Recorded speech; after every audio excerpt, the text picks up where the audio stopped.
Roberto, good morning. Morning, Alan. You've obviously had time to sleep on that Stoke game. Still whirling around in your head. Any regrets about maybe pushing on for the win when the game was 3 apiece? Or Not at all. No, not at all. I think there are many. When you finish a game like that, you need to analyze it in many ways, because it was such a unfair feeling to be finishing the game with such a bad decision against us. And there are many aspects in football games that you rely on third parties, and clearly there was an example of those. It doesn't happen in too many games, but you didn't have time to react.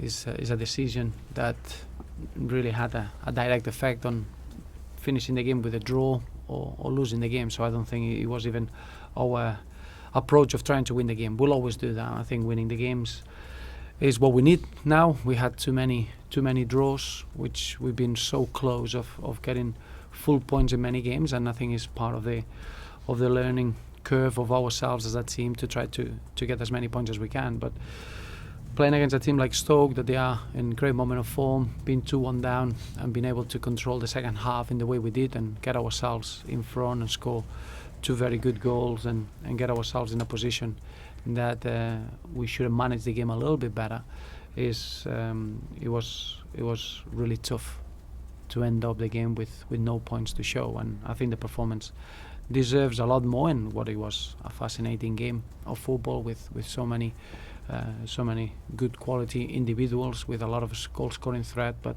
overall we felt that we've been a bit unfortunate in the last few games. We had a really good victory against Newcastle. We got 3 points, and now what we need to make sure is we get the next win as quick as we can. Having said that, how are you feeling about your defence? How are you concerned about that, given that there's 7 goals conceded in the last 2 at Goodison? Well, of course we are in a period of the season where we feel that we need to improve in certain areas, and it's not hiding from that. We want to be perfect, and defensively we concede too many goals for our liking, and there are reasons for that. And clearly this month is going to be very, very important. We got our captain coming back into the side, which is always important, more than anything, for the influence that he can have with young players. We had a back four with a lot of quality, a lot of talent, but you need a little bit of experience. 19 years old, 21 years old, 24, coming from a different league. That takes a little bit of time, but clearly as a team we know that we are not far off of becoming a really, really strong team, because our performances going forward and our performances in between the boxes, they've been very impressive. It's just defensively now we're putting ourselves in a very difficult position to get the score lines reflecting what happens in our performances, and that's what we're looking forward to improve, to become better, and make sure that the second half of the season we get the rewards of all the pain that we had to suffer in the last few weeks. And you have, Roberto, constantly defended your goalkeeper. Is Tim Howard's place under threat?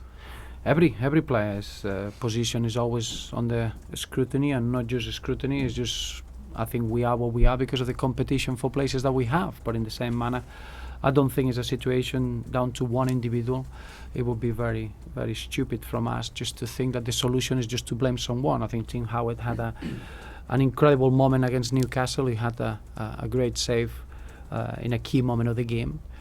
Clearly defensively we haven't been good enough at home of late, and I don't think it's down to one player. But in the same way, nobody has guaranteed the starting place just because of your name or your past. But I think at the moment we are not realizing that the experience of someone like Tim Howard is important to help a young team like ours to reach the best level and be as good as we can. And it's an area that we don't want to look away. We need to become better. We have to defend the box better. But I think that's a team responsibility rather than just highlighting one individual. Sounds like you've got a lot of thinking over the next few days. But in a great way, because we got 2 very important legs in the semi-final of the League Cup. We're playing in the FA Cup, our start. We got 4 games in the league. There are so many games in a short period of time that I think we're going to have a really good opportunity to show how strong we are as a squad. Everyone will be needed, and clearly we can't wait to get rid of the horrible feeling that we left ourselves against Stoke at Goodison, because at 3-2, I think we showed an incredible personality and an incredible footballing talent to be able to get into that position, and now we need to make sure that we end up with that feeling rather than allowing a third party to ruin it. You lost a couple of players as well that day to injury. Is it too early for you to give us an update as to how they will be for the weekend? It is too early, but James McCarthy clearly is not going to be available for the weekend, and we're going to get a bit more information between today and tomorrow, because it's just his old injury flare up. So we need to find out exactly what the situation is. But Tom Cleverley, we're going to have a bit more of information today, and we'll find out what's going to be his position towards the weekend. What was Tom Cleverley's injury? It's his calf, in his Achilles tendon. He was feeling it really, really tight, and we need to see if there's any damage there. Players who did feature, Stephen Naismith came on at the weekend, but he's been heavily linked with a move away from Goodison Park to Norwich. Any developments on that? Well, I'm sure that's going to be the case during the January window. I think it's just an example of, we all know that Stephen Naismith had one Premier League club showing interest in the previous window, and I'm sure that's an open secret for everyone. So I understand those rumours are there at the moment. There's nothing to comment on. During January, we'll make sure that we know exactly how we need to move forward, and from that point it'll be the case with every player that at the moment is not performing or is not playing a lot of minutes, and we need to make sure that we go through the window in the best possible way. And has Kevin Morales been knocking on your door, wanting away? I mean, he played at Newcastle but didn't figure in the squad. No, at all. No, Kevin Miralles and Aaron Lennon, they were rested for the game. 2 games in 3 days with certain type of player, and Kevin Miralles and Aaron Lennon are the type of player that you risk an injury being a sprinter. Kevin, I thought he was very, very good against Newcastle. His performance was very strong, and Kevin knows that he's got a major role to play with us, and is part of that competition for places that we need in the squad in order to achieve this season. And one player you won't want to lose is Romelu Lukaku, who's been absolutely fantastic for you. Are you able to sum up his worth to the club at the moment? Well, I think we could say that the calendar year is shown that Romelu is in a very mature stage of his career. The amount of goals that he scored in the 12 months of this calendar year has been an impressive figure. In our football club, we always got an incredible tradition for the number 9 and that goal scorer. And if you look at the record that is achieved this year, is impressive. If you're looking at the responsibility, the way that he works for the team, the way that he's taken his game into a next level with his hold-up play and the combination play that he has with other players around him, has been a joy to watch. But knowing Rom, he doesn't want to stand still. He wants to look forward to the next game and carry on with this level of performances. And for such a young boy to have such a real high level of consistent performance is really important for us. Are you expecting your phone to be ringing with inquiries for him? He'll be popular, won't he? People will want him. Well, it's on the no illusions that everyone will love to have a Romelu Lukaku in their squad. That's quite clear, and that's why we made such a big investment, and we're just delighted to have him here. He's got an incredible chemistry with our fans, and we just want to become a winning team with Romelu Lukaku in the side and make sure that we got a really strong 5 months competition now.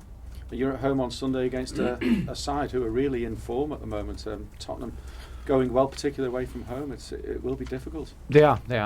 I've been a big admirer of this Spurs side. I think what Mauricio Pochettino has achieved is a really strong team, very young, very athletic, with a lot of energy, and then with a real talent front four that they can score goals from any situation.